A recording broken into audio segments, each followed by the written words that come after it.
El verano pasado, en tiempo de los mundiales de fútbol, leímos en algún periódico que el fútbol es el opio del pueblo. Es una transformación de la conocida frase de Karl Marx: la religión es el opio del pueblo. Nos suena a que se critica el fútbol como se critica también la religión. O quizá no.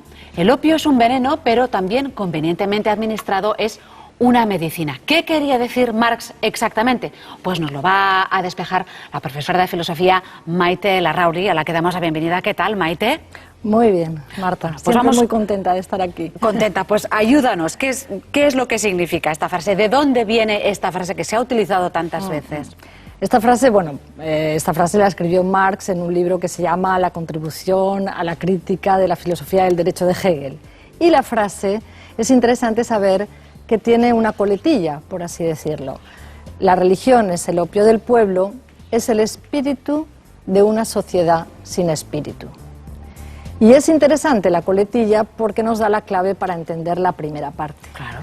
Porque la primera parte es lo que tú decías, ¿no? Efectivamente, opio hace alusión a algo que tiene una serie de efectos analgésicos, ¿no? Es decir, que te puede hacer dormir y te puede hacer también soñar, porque el opio, digamos, que tendría esos dos efectos posibles, ¿no?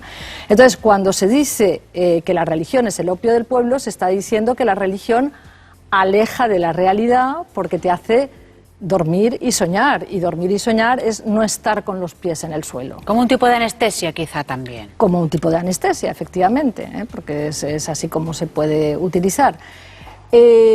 Y la transformación, tú decías, el fútbol es el opio, ¿no? También. Y se ha utilizado en otros contextos. Por ejemplo, la misma frase se ha dicho, una conocida frase feminista dice: el amor es el opio de las mujeres.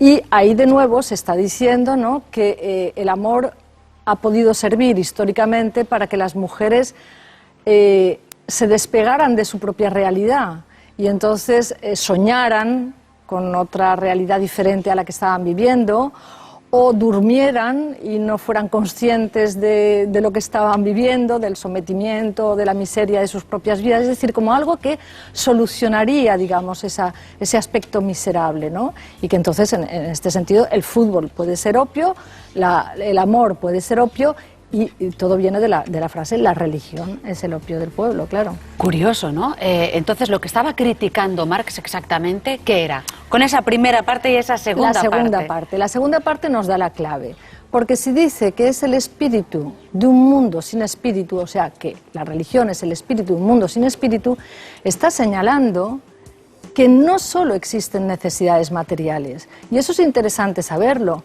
porque en la interpretación que se hace del marxismo vulgar, parece que el marxismo solamente esté aludiendo a necesidades de orden material, ¿no? Y por eso su economicismo y lo que sea. Pero no, lo que está diciendo es que una sociedad tiene que tener espíritu, porque los humanos tenemos espíritu, y las necesidades no son solo materiales, son también de carácter espiritual. Es que cambia totalmente el significado de sus palabras. Es como si dijéramos, yo qué sé, ahora en estos momentos, ¿no?, por poner un ejemplo histórico, en Grecia no solamente sale a la calle la gente diciendo que tiene unas necesidades materiales, que es evidente que las tiene, ¿no?, sino que salen porque dicen que de esa manera se dan a sí mismos un respiro de dignidad. Entonces, ¿qué es darse un respiro de dignidad? Es saber que efectivamente la gente, todos, no necesitamos solamente comer y dormir, sino que además necesitamos tener una idea de nosotros mismos, de dignidad, que nos hace vivir, que nos hace entusiasmarnos, que nos hace emocionarnos, y esa es una parte, digamos, de nuestra existencia. Cuando una situación es tan miserable que ni siquiera tenemos dignidad, que ni siquiera tenemos entusiasmo, por mínimo que sea, en la vida que estamos llevando, entonces la religión se convierte en el sustituto. Es el opio del pueblo para una situación en la que no existe el espíritu, no existe la dignidad. ¿Y la religión es una necesidad, entonces?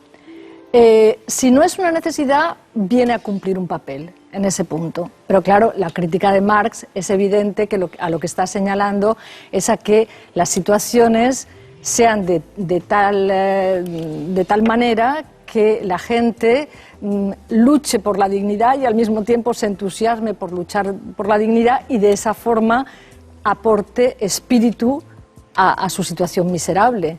Es decir, que lo que sería deseable es que la religión no tuviera que venir a suplir esa ansia de espiritualidad, sino que la gente ya la tuviera. Sí, porque tú entonces tuvieras, digamos, la fuerza, la emoción de luchar en esta vida para cosas que quieres para esta vida, y no que tuvieras que dormirte, adormecerte, drogarte para pensar que en otro mundo las cosas te iban a ir mejor.